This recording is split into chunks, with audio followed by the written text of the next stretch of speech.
प्रिय विद्यार्थियों, मैं डॉक्टर मनोज पंड्या, सह आचार्य हिंदी, श्री गोविंद गुरु राजकीय महाविद्यालय बांसवाड़ा, आप सभी का द्वितीय वर्ष कला के हिंदी साहित्य के द्वितीय प्रश्न पत्र कथा साहित्य को लेकर आपके समक्ष उपस्थित हूँ। प्रिय विद्यार्थियों, प्रथम वर्ष में आपने प्रथम प्रश्न पत्र में आधुनिक काव्य का अध्ययन किया और द्वितीय प्रश्न पत्र में नाटक और अन्य विधाओं का अध्ययन किया। द्वितीय वर्ष में सबसे पहले हम चर्चा करते हैं आपके पाठ्यक्रम को लेकर। आपके पाठ्यक्रम में 2 पाठ्य पुस्तकें संकलित हैं। पहला संकलन और पहली पुस्तक आपकी है प्रख्यात रचनाकार और स्त्री विमर्श की ख्यात लेखिका मनु भंडारी। मनु भंडारी का उपन्यास आपका बंटी। और दूसरी पाठ्य पुस्तक आपके संकलित है जिस संकलन का नाम है कथांतर। इस संकलन में कहानियाँ संकलित है और इस संकलन के संपादक हैं परमानंद श्रीवास्तव और गिरीश रस्तोगी। यह पुस्तक राजकमल प्रकाशन नई दिल्ली से प्रकाशित है। मनु भंडारी की आपका बंटी यह बाजार में कई प्रकाशकों से प्रकाशित है। आप किसी भी पुस्तक का अध्ययन कर सकते हैं। आइए हम चर्चा करते हैं यह दोनों पुस्तकें किस प्रकार आपके पाठ्यक्रम में और किन इकाइयों के माध्यम से आपसे पूछी जाएंगी। संपूर्ण पाठ्यक्रम आपका 5 इकाइयों में विभक्त है। इकाई 1, इकाई 2, इकाई 3, इकाई 4 और इकाई 5। इकाई 1 में आपका बंटी उपन्यास से सप्रसंग व्याख्या और इससे संबंधित आलोचनात्मक प्रश्न पूछा जा सकता है। इकाई 2 आपके पाठ्यपुस्तक में संकलित कथांतर संकलन में कुछ कहानियाँ हैं। संपूर्ण संकलन को 2 भागों में बांटा गया है। उसमें इस खंड और इकाई 2 में आपके जो कहानियाँ संकलित हैं वह हैं चंद्रधर शर्मा गुलेरी की कहानी उसने कहा था, छायावाद के प्रमुख स्तंभ जयशंकर प्रसाद की कहानी आकाशदीप, उपन्यास सम्राट मुंशी प्रेमचंद की कहानी कफन, मनोवैज्ञानिक उपन्यासकार जैनेन्द्र कुमार की कहानी पत्नी, प्रयोगवाद के प्रवर्तक कवि अज्ञेय की कहानी गैंग्रीन, राजस्थान के चर्चित रचनाकार और ख्यात आंचलिक उपन्यासकार रांगे राघव की कहानी गदल, और इसी प्रकार आंचलिक उपन्यासकार फणीश्वरनाथ रेणु इनकी कहानी लाल पान की बेगम। इन कहानियों से आपके सप्रसंग व्याख्या और आलोचनात्मक प्रश्न पूछे जाएंगे। इकाई 3 में इसी पाठ्यपुस्तक कथांतर से निम्न कहानियों की व्याख्या और आलोचना पूछी जा सकती है। उसमें सबसे पहली कहानी है धर्मवीर भारती की गुल की बन्नो, अमरकांत की कहानी दोपहर का भोजन, रघुवीर सहाय की कहानी सेब, निर्मल वर्मा की कहानी पहाड़, कमलेश्वर की कहानी दिल्ली में एक मौत और उषा प्रियमवदा की कहानी वापसी। इकाई 4 आपका एकाग्र है हिंदी उपन्यास को लेकर। हिंदी उपन्यास के अर्थ, उसके स्वरूप, तत्व और विकास यात्रा। हिंदी उपन्यास के संक्षिप्त सिंहावलोकन को लेकर आपका इकाई 4 एकाग्र है। इकाई 5 में आपसे पूछे जाएंगे हिंदी कहानी का अर्थ, स्वरूप, तत्व एवं विकास यात्रा।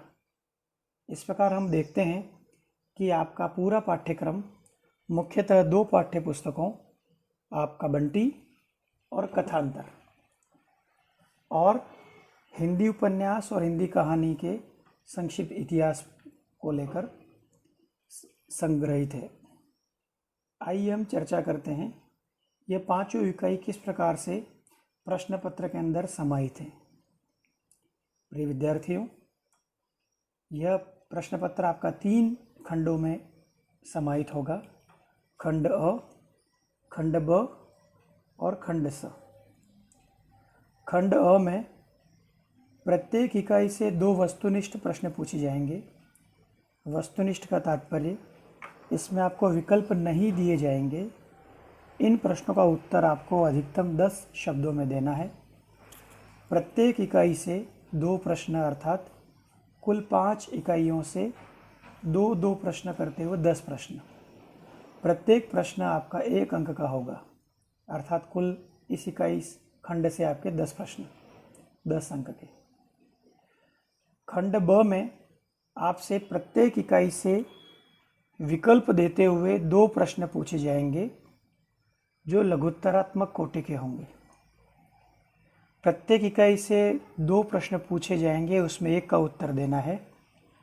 और विशेष इसमें यह है, इन पांचों इकाइयों से प्रश्नों के आगे वाले 3 प्रश्न वो व्याख्या परक होंगे, अर्थात इकाई योजना के अंदर इकाई 1 के अंदर आपका बंटी उपन्यास से आपकी व्याख्या पूछी जाएगी, वह आपका होगा प्रश्न संख्या 1।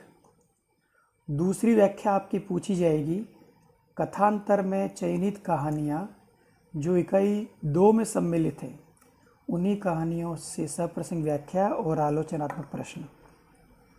और तीसरा प्रश्न इकाई 3 में कथांतर संकलन में शेष कहानियाँ जो आपके पाठ्यपुस्तक में हैं, उससे प्रश्न और सप्रसंग व्याख्या। और शेष 2 प्रश्न आपके इकाई 4 और इकाई 5, इन 2 उपन्यास और कहानी की इतिहास से संबंधित होंगे। और साथ ही इकाई 1, इकाई 2 और इकाई 3 में जो कहानीकार हैं, उनसे संबंधित प्रश्न भी पूछे जाएंगे। यह प्रत्येक प्रश्न आपका 10 अंक का होगा, अर्थात खंड ब में कुल 5 प्रश्न और प्रत्येक प्रश्न आपका 10 अंक, अर्थात कुल 50 अंक। खंड स में प्रत्येक इकाई से 1 निबंधात्मक प्रश्न पूछा जाएगा, अर्थात इस खंड में कुल आपसे 5 प्रश्न पूछे जाएंगे, जिनमें से आपको 2 प्रश्न करने हैं। प्रश्नों की प्रकृति आपकी निबंधात्मक है और इन 5 में से 2 प्रश्न करने हैं और प्रत्येक प्रश्न का आपका अंक है 20, अर्थात कुल 40 अंक। इस प्रकार आपके कुल 100 अंकों का यह प्रश्न पत्र निर्धारित है। आइए हम चर्चा करते हैं आज साहित्यिक विधाओं को लेकर। सभी लोग हम जानते हैं कि साहित्य को मुख्यतः 2 भागों में बांटा जाता है, पद्य और गद्य। पद्य को काव्य भी कहा जाता है और आप विगत वर्ष अध्ययन करके आए हैं। हमारे विश्वविद्यालय में हिंदी साहित्य में जो प्रश्न पत्र विधान है, उसमें पहला प्रश्न काव्य या पद्य का होता है और दूसरा प्रश्न गद्य का होता है। द्वितीय वर्ष कला में इस गद्य की जो अनेक विधाएं हैं, अनेक विधाएं आपकी कथा विधा, अभिनय विधाएं, निबंध, आत्मकथा, जीवनी, पत्र, रिपोर्टाज, डायरी, गल्प और अनेक विधाएं हैं। उनमें से भी आपके द्वितीय वर्ष में सिर्फ और सिर्फ कथा के अंदर कहानी विधा को ही समाहित किया गया। आइए हम संक्षेप में चर्चा करते हैं। कथा का तात्पर्य होता है कहना। एक वक्ता सामने श्रोता को किसी घटना के बारे में जो बात करता है, बताता है, वह कथा माना जाता है। इस कथा के मुख्यतः 2 स्वरूप हमारे सामने आते हैं, कहानी और उपन्यास। कहानी इसी कथा विधा का संक्षिप्त स्वरूप है, तो उपन्यास इसी कथा का वृहद स्वरूप है, बड़ा स्वरूप है। कहानी के अंदर जहाँ पात्रों की सीमितता, उद्देश्य की सीमितता, समय की सीमितता होती है, वहीं उपन्यास के अंदर पात्रों की बहुलता, उद्देश्य की बहुलता, काल का विस्तार, सब कुछ वृहद और बड़ी मात्रा में होता है। इसे किसी आलोचक ने कहा भी है, यदि कहानी फूलों का एक गुलदस्ता है तो उपन्यास पूरा फूलों का एक बगीचा है। इसी की एक और विधा आजकल हमारे सामने आती है, वह है लघु कहानी। लेकिन हमारे पाठ्य पुस्तक में सिर्फ कहानियाँ ही समाहित की गई। गद्य की एक और विधा हमारे सामने आती है, जिसे हम अभिनय विधा भी कहते हैं।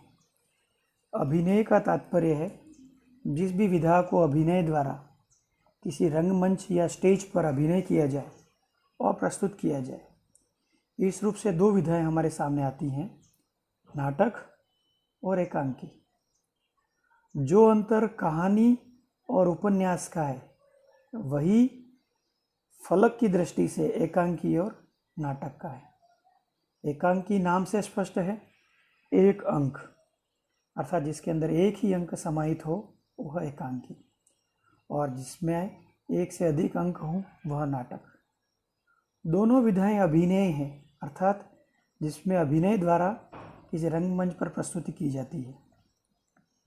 इसके अलावा एक और गद्य विधा मानी जाती है, निबंध।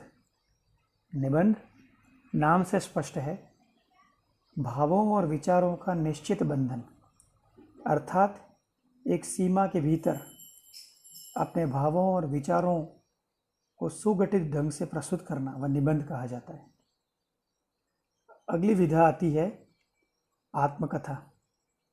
आत्मकथा नाम से स्पष्ट है, आत्म अर्थात स्वयं की, कथा कहानी, स्वयं के बारे में कहानी कहना, स्वयं के जीवन के अनुभवों को प्रकट करना, उसको साहित्य की अभिव्यक्ति देना, वह आत्मकथा कहा जाता है। अंग्रेजी में इसे ऑटोबायोग्राफी भी कहा जाता है। हम सभी लोग परिचित हैं, महात्मा गांधी ने अपनी आत्मकथा सत्य के साथ मेरे प्रयोग वह लिखी थी। इसी आत्मकथा के समानांतर एक और विधा आती है, जीवनी। जहाँ आत्मकथा व्यक्ति स्वयं के बारे में लिखता है, वही जीवनी एक रचनाकार किसी अन्य के बारे में, अन्य के जीवन के बारे में लिखता है। आत्मकथाकार में केंद्र में लिखने वाला स्वयं होता है, जीवनी में जीवनी के केंद्र में कथाकार के अलावा जिस पर जीवनी लिखी जा रही है वह केंद्र में होता है। एक और विधा हमारे सामने आती है, पत्र साहित्य। पत्र का तात्पर्य सामाजिक और पारिवारिक रूप से व्यक्ति अपने स्वजनों, अपने परिजनों, अपने इष्टजनों, सगे संबंधियों को पत्र लिखता है, और इन पत्रों के माध्यम से न केवल अपने हाव भाव प्रकट करता है, अपने विचार प्रकट करता है, अपितु वह जिस स्थान और जिस परिवेश में रहता है उस परिवेश के बारे में भी वह जिक्र ज़रूर करता है। इनके माध्यम से हम उस पत्र लिखने वाले के समय को, उस समय के परिवेश को, उस समय की सारी सामाजिक मानसिक दशाओं को हम देख पाते हैं।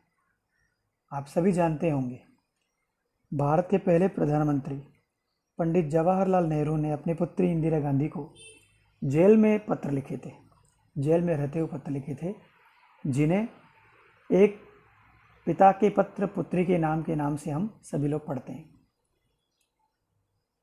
और विधायक सामने आती है रिपोर्टाज। यह अंग्रेजी के रिपोर्ट का हिंदी पर्याय है। रिपोर्ट का अर्थ होता है रपट, किसी भी घटना का यथातथ्य वर्णन करना और उसे साहित्यिक रूप से अभिव्यक्त करना, वह रिपोर्टाज माना जाता है। अगली विधा डायरी। डायरी को हिंदी में दैनंदिनी भी कहा जाता है। दैनंदिनी का तात्पर्य लिखने वाला रोज अपने अनुभव, अपने जीवन की घटनाओं का वर्णन करता है। डायरियों के माध्यम से हम समय विशेष के, समाज विशेष के राजनेताओं, समाज सेवियों, साहित्यकारों, उनकी लिखी डायरियों से उस समय के समाज को हम देखते हैं, जानते हैं और परखते हैं। अगली विधा आती है गल्प। गल्प का तात्पर्य होता है गपशप या बातचीत। यह भारतीय जीवन में आम संकल्पना है, चाहे वह गांव की चौपाल हो, चाहे चौरा हो, कहीं भी हो। जब एक से अधिक व्यक्ति किसी चौराहे पर मोहल्ले में बैठते हैं और आपस में उस समय के समाज की, परिवेश की, घटनाओं की अपने गपशप के माध्यम से, बातचीत के माध्यम से जो चर्चा परिचर्चा करते हैं, जिसके अंदर हास भी है, परिहास भी है, व्यंग्य भी है, कुछ उद्देश्य भी है, कुछ लक्ष्य भी है, उन विधाओं को सहज शैली में प्रकट करना वह गल्प माना जाता है। इस प्रकार इन विधाओं के अतिरिक्त भी गद्य की अनेक विधाएं, संस्मरण, रेखाचित्र आदि भी हैं, लेकिन मुख्यतः द्वितीय वर्ष कला में हम मुख्यतः इन्हीं गद्य विधाओं के बारे में हम अध्ययन करेंगे और ख़ास तौर से कहानी के बारे में। धन्यवाद।